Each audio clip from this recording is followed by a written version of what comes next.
Hi, my name is Scott Rosenberg, Practice Leader for Cloud Technologies and Automation at TerraSky. Today, in this session, we're going to talk about adding custom logic to TKG cluster deployment in order to make TKG multi-cloud really enterprise ready. So, in order to get started, we have the standard VMware disclaimer. Luckily, in this session, there is nothing that is roadmap, so everything is possible to be done already today. A bit about myself, as mentioned, my name is Scott Rosenberg, and I am the Practice Leader for Cloud Technologies and Automation at TerraSky. I can be found on GitHub at vrabbi, also on Slack, both in the Kubernetes Slack and VMware code. I'm mostly active in the vRealize automation and in the Tanzu worlds. And I am a reviewer for Cluster-API vSphere upstream. So really trying to be as involved as possible in the Tanzu portfolio. So before we get started on customizing TKGm, let's go over a quick overview over what TKGm offers. So TKGm enables provisioning of upstream conformant Kubernetes clusters to vSphere, VMC, AWS, and Azure, and more clouds to come. Now, TKGm is based off of the upstream project Cluster-API, which has become the industry standard for how we deploy clusters, Kubernetes clusters, across a multitude of infrastructure providers. Now, what's great to see is that VMware are spearheading this idea of Cluster-API and really leading it in terms of innovation. But we see that many companies are involved in this, and also there are multiple other companies that are putting out commercial offerings with Cluster-API. And it's really great to see this standardization happen across different organizations and different tools. Now, TKGm-based clusters can be created in 3 different ways. They can be created the typical way, which is using the Tanzu CLI with a very simple config file. We can also generate, for example, that manifest using the Tanzu CLI and then apply that using kubectl. Or we can also do it from the UI using Tanzu Mission Control, SaaS offering. Now, TKGm includes 2 types of add-ons. There's the basic add-ons, which are things like the cloud provider interface, the container storage interface, container networking interface, metric server, cluster autoscaler, authentication with OIDC or LDAP, and AKO, the Avi Kubernetes operator, which gives us service type load balancer, a way to expose our workloads using NSX advanced load balancer. Those are all the basic add-ons, and they're core add-ons, meaning that these can all be lifecycle managed automatically for us from Tanzu Kubernetes Grid. Now, above that, though, TKGm also comes with support for additional extensions. And these extensions, or what are referred to now as packages, can be installed manually. And these are optional additions that you get support from VMware on. And this can be Harbor for an image registry, Prometheus and Grafana for monitoring, FluentBit for log aggregation and shipping, Contour for ingress controller, layer 7 load balancing, and external DNS in order to manage service discovery and registration of our exposed services in our corporate DNS. Now, this is great, but what happens if I want to make sure that I can get a cluster with some of my own customizations?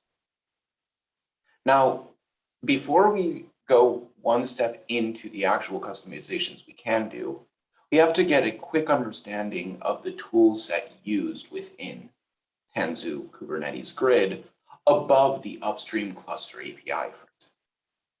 And the main tool here, the tool set, is Carvel. Now, Carvel is a set of tools created originally by some of the folks back at Pivotal. And it's a Unix philosophy set of tools. So it's got a bunch of tools, and each one is good at one thing and it does it very well, and they can integrate with one another, but each one can also live on its own. And the main tool that we deal with in Tanzu Kubernetes Grid multi-cloud customizations is what's called YTT. YTT means YAML templating tool. And it's a command line tool used to template and patch YAML files. Now, when we deal with Kubernetes, as we know, there's two general approaches for how to customize our implementations and our manifests. One of those is to go down the route of Helm. Helm is an amazing tool. And what Helm does is we template out our manifests using something called Go templating. And then we can have a values file where we can set which values we want to expose to our end users to be able to configure. And that's great.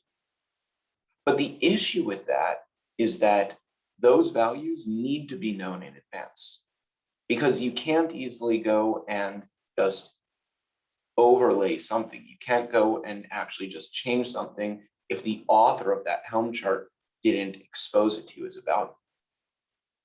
So on the other hand, we have a tool called Kustomize. And Kustomize is a great tool. It's also integrated into kubectl, for example. And Kustomize goes the opposite direction. We don't have a values file. We don't template out our manifests.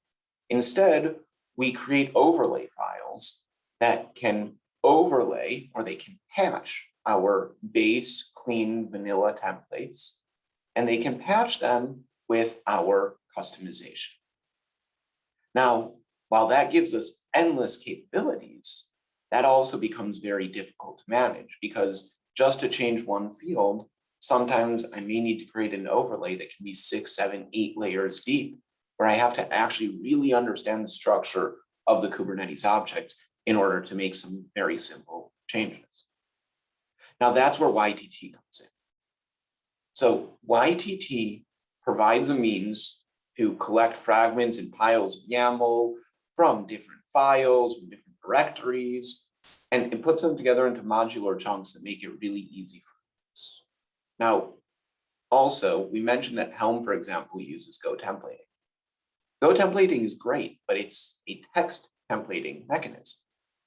And the brilliance of YTT, or where it really makes our life so much easier, is that it is YAML aware. So we don't need to deal with all of the indentation in the same ways that we need to deal with it in, for example, Helm. So it just makes our lives much easier. And YTT supports both the Helm version of values and also the patching/overlaying features of Kustomize. And YTT logic is written as comments. And the reason this is so strong is because that means that at any point, even if I've templated out my YTT templates, they are valid YAML, meaning that I can pass them through a YAML linter. I don't need special linting tools to make sure that my syntax is right like I do for Helm. I use standard YAML tooling, and it's always remaining a valid. Another really key component from the Carvel toolset is Kapp Controller.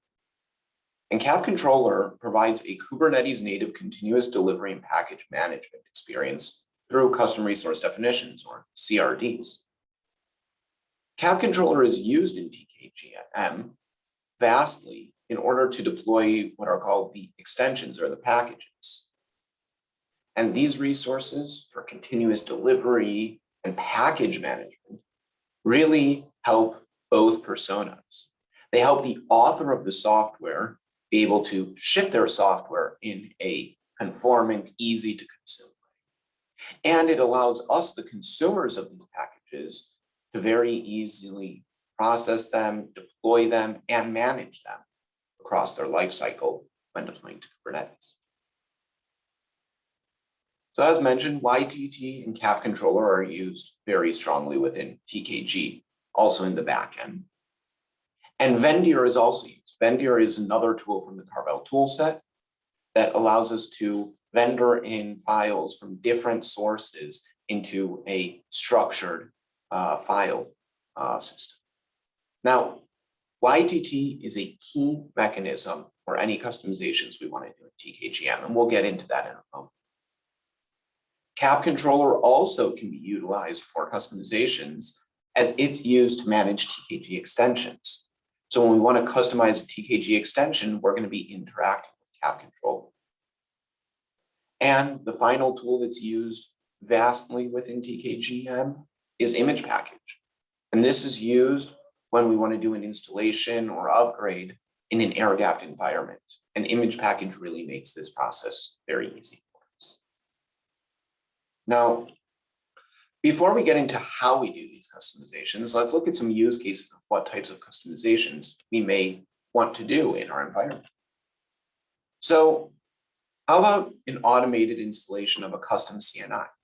As we know, TKGm comes with two CNIs, Antria and Calico. Now, usually in almost all cases, I would go with Antria. It's a great CNI, it's got great capabilities, and it's fully supported by VMware. And Calico is great as well and is a very good solution. But what happens if a customer comes to us and says, we need Celium? Or a customer comes and says, we want to install NSX container plugin, NCP, for our CNI within Kubernetes. Now, TKGm offers us the ability to set within our cluster config file, none as the CNI, and then it doesn't manage the CNI for us. So we have the ability to install whichever CNI we would like, but that's a manual process. Using TKGm customizations, we can make these custom CNIs be installed automatically for us as if it was Antria or Calico. Another use case is the ability to configure kube API flags. One of the best use cases for this is setting up cipher keys or encryption keys for etcd. Or, for example, Valero, when we're running on vSphere with Kubernetes 1.20, there is an issue where we can't back up persistent volumes. And in order to fix this, there is a KB from VMware out there on what the workaround is. But in order to automate this, we can set the needed API server flag, which is basically re-enabling something that was disabled in 1.20 called self-links.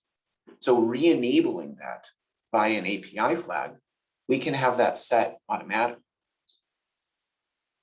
We also have batch upgrading of worker nodes. By default, when we upgrade a cluster, it's going to do one node at a time. What if we want to speed up that process? Well, we can also set that configuration using some customization. And the key use case that we're seeing these days is we need a mechanism to automate the installation of customer apps at deployment time. Now, things like Argo CD, Flux, they're great tools for GitOps, and you can point it to a centralized repo that's going to deploy certain customer apps, and that's a great approach. But what happens with when I am deploying the cluster? If I want to enable self-service to my end users, sometimes the IT department has requirements of what needs to be installed in that cluster before the developer can get his hands on that cluster. Maybe that's installing security scanning tools or runtime security tools like Aqua or Twistlock or Carbon Black for containers. Maybe that's installing monitoring tools like Prometheus, Grafana, or connecting it to Tanzu Observability or VROps. Maybe that's attaching it to Tanzu Mission Control in order to make sure that policies get automatically pushed into that cluster, or installing something like Caverno or Open Policy Agent. In those cases, we need something to automate that installation. Another use case, and this has gotten much easier in TKG 1.4, which was recently released, but what happens if I need heterogeneous clusters? This is something we're hearing more and more from our customers, that what they really want is clusters with nodes of different sizes. They need small worker nodes and large worker nodes, or they need worker nodes with GPUs and worker nodes without GPUs. And how can we offer this? So there's an idea within Cluster-API of machine deployments, which are a set of worker nodes. Now, by default, TKG today still, even in 1.4, at deployment time, we can create one machine deployment. So one type of worker node. Now 1.4 added the capability as a day 2 operation to create additional node pools or machine deployments. But what if I want to do this as a day 1 operation? Or I'm still using, for example, TKG 1.3. in that case, there's some very simple customizations we can enable. And another use case is enhancing the out-of-the-box TKG extension. Now, TKG extensions come with a very good range of customizations that you can do out of the box, but certain things still aren't possible out of the box. For example, configuring LDAP for authentication in Grafana, or setting up Chart Museum, be deployed within Harbor. These are things that you can fully do, but you need to write some customization in order to make it work. So now let's try and understand how we go about doing these customizations. And in order to do that, we need to understand this very simple equation. CRS plus YTT equals magic. Now we have already heard what YTT is. Let's try and understand what CRS is. So CRS, or cluster resource set, is a key customization point in Core Cluster-API. The cluster resource set feature provides a way to automatically apply a set of resources defined within the management cluster. They can be deployed to any newly created or existing cluster based off of labels. So it allows selecting which clusters we want via labels. Now, this is great because TKG by default labels our clusters with the cluster name. And we can also set some custom labels if we would like on clusters, making it really easy for us to be able to set a cluster resource set either per cluster or have a cluster resource set that, for example, targets all of our clusters if we have a generic manifest that we need deployed. Now, the configuration to apply resides within config maps or secrets within the management cluster. So it makes it really easy to manage as well. Now, this is commonly used in upstream cluster API to install CNIs and CSI drivers, but it can be used to deploy anything we would like. Now, currently, it only applies once and doesn't have reconciliation. This has its pluses and minuses. So it doesn't manage the life cycle of what it deploys. Once it deploys, that is completely disconnected now from the cluster resource set. Now, there are future plans to support reconciliation of CRS deployed resources, but this is still work going on in the upstream cluster API. So why is CRS and YTT such a magical solution? TKGm uses YTT as a way to template out the cluster manifests. All of the files under .config tanzu TKG in 1.4 or .tanzu TKG in 1.3 in the end are YTT templates or data values files. All of the files there are used and passed through YTT in order to generate the end manifest. Now, by adding custom YTT data values, you can enable customization of CRS resources, for example, that you want to deploy. Now, by integrating these two technologies, you can give the same experience for installing custom apps, or for example, TKG extensions automatically on a cluster, as the end user has for configuring the out-of-the-box data values. So setting up to deploy Grafana can be as seamless of an experience as setting how many CPUs you want your worker nodes to have. Now, this is a small example here of, for example, a simple deployment of kube apps using this methodology. Now, the top two parts are the same file, just split up. And this is a simple YAML manifest, which would be located in our .tanzu folder. And what we see here, if we look on the right, we have our cluster resource set object. And it's also YTT templated. So we can see that we're using a formatting here. This is using Starlark as the language in order to do this, which is a Pythonic type language. And so we can see that we're setting the name of this cluster resource set to be the data values cluster name minus kube apps deployment. So we're actually able to take in that data value of cluster name that we give in our TKG cluster config file and generate our names of the cluster resource set automatically. Now we can see the strategy is apply once, and we can see that the cluster selector label is TKG Tanzu VMware Com cluster name data values cluster. This is the default label we get on all clusters deployed using TKG. Now, under resources, we have a list of config maps and or secrets that in the end hold our YAML configurations that we want deployed to the selected clusters. So here we can see we're pointing it to a config map of the name, the cluster name minus kubeapps deployment. And just under this, you can see we're defining that config map. Now, one thing to note here is that the data, we're using a YAML.encode to a kubeapps deployment function. And that kubeapps deployment function we can see here on the left side is a very simple definition of a job.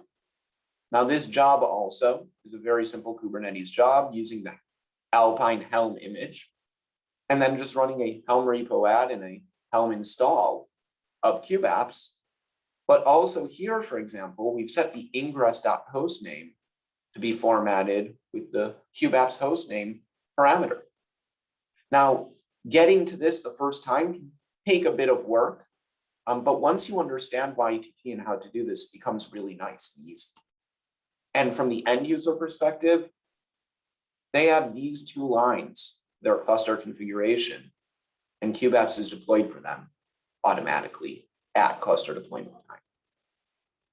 Now, the file layout, if we look at it, for general things that we would like to apply, no matter which infrastructure provider we're running on, we can add these under .tanzu TKG providers YATT 04 user customizations, or if we're in TKG 1.4, that would be .config/tanzu TKG providers YATT 04 user customizations. And we can see here that I've added just a few examples of things that I've done in my environment. For example, adding NTP server configuration on the worker nodes, or attaching automatically to Tanzu Mission Control and Tanzu Observability, automatically creating the Kubernetes adapter within VROps to start monitoring our Kubernetes cluster, installing kubeapps as we just saw, installing Rancher as another UI tool, installing the Tanzu Advanced Suite, so Tanzu Build Service, MySQL operator, Postgres operator, RabbitMQ operator, installing all of the TKG extensions for us automatically, or installing Valero, get out-of-the-box backups configured on our cluster. And also the ability to trust certificates of, for example, a self-signed certificate-based Harbor instance. Now, we also have the ability to set these types of files under infrastructure-specific folders. So instead of just going under the provider's YATT, we can put these under the provider's infrastructure vSphere YATT, for example, or infrastructure AWS YATT, and then it would only target clusters using that infrastructure provider. Now, let's take a look here at a quick demo. Now, if we look here at my terminal, one thing that we can see is if I go to my cluster,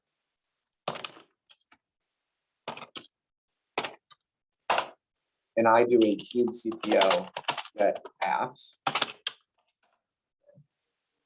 we can see that I've got my Tour, FluentBit, Grafana, Prometheus, external DNS, all installed for me on this cluster. And these were all installed automatically. And what else was installed for me automatically? kubectl get pods, the RabbitMQ operator. And so was the MySQL operator. And so was a Postgres operator, as well as Tanzu Build Service, which we can see kubectl get cluster builders, for example. You can see that we've got our cluster builders as well. So this is huge. Out of the box, we got these. Now let's look at what the end user experience was to deploy this cluster. So if I go here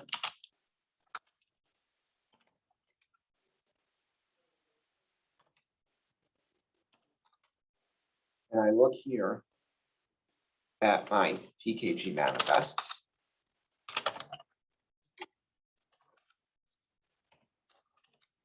and I look at my manifest that I used to deploy this cluster. Let's look at what was configured.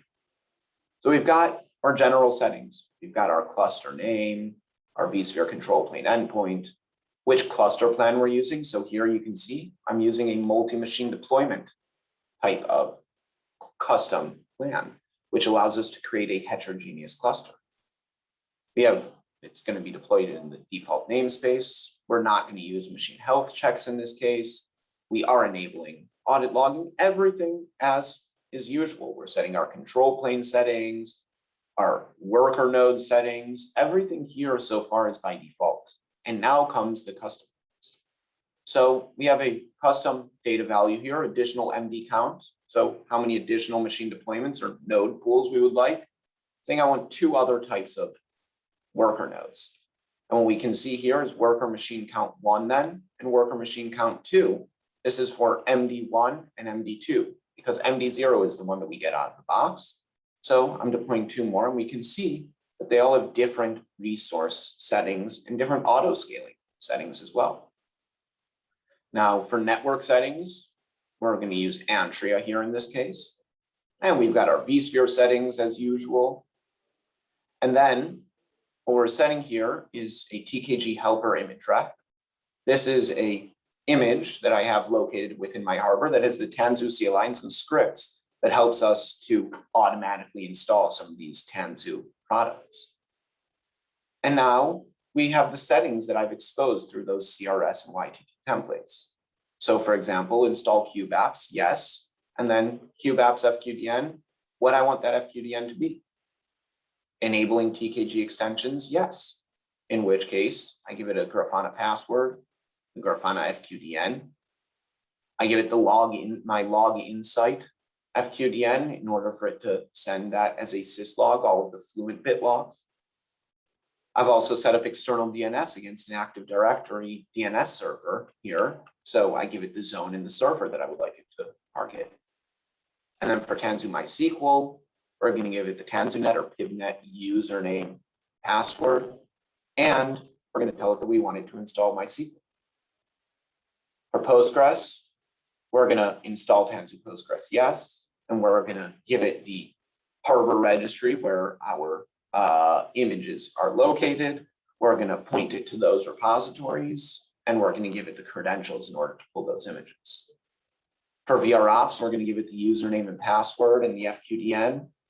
And for Valero, we're just going to have to give it the S3 bucket information so that it can target, for example, my on-premise Minio. And then for RabbitMQ, we'll give it the bundle, and so on and so forth. You can see, though, these are all very simple settings. And if I only wanted 1 or 2 of them, I could do that. Now, that's all the user needed to do. And once he set this one file, he doesn't need to go and manually edit now 30 different things. By going once and deploying the cluster, he gets the entire Tanzu suite deployed for him out of the box. Now, some useful resources are the YTT playground for learning YTT. It's a really strong and awesome tool created by the Carvel team to let us play around with YTT in our browser. There's also my TKGm customization repo. Almost all of the different customizations that I've showed here today and lots of things that weren't there can be found in that repo together with documentation on how to get started with them. Feel free to open up any issues there, to play around with it, and if you have any questions, to reach out to me. Now, there's also the Tanzu Solution Engineering TKG Lab repo, which I learned a lot from and has some great resources there of how to also customize, for example, to use Let's Encrypt for Cert Manager to manage our certificates and some also really cool things. There's also a great blog post on the IT Hollow on TKG and YTT and how to get started with that. And Chip Zoller from Dell on Neon Mirrors has created another really interesting approach for cluster add-on bootstrapping on TKG. And you can look at this blog post here as well, which is great. Now, I hope this was helpful for you.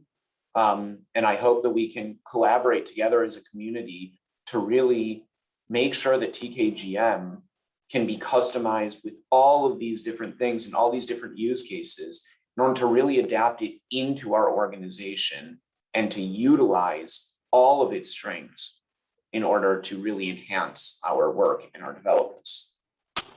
So thank you and have a great rest of your meme world.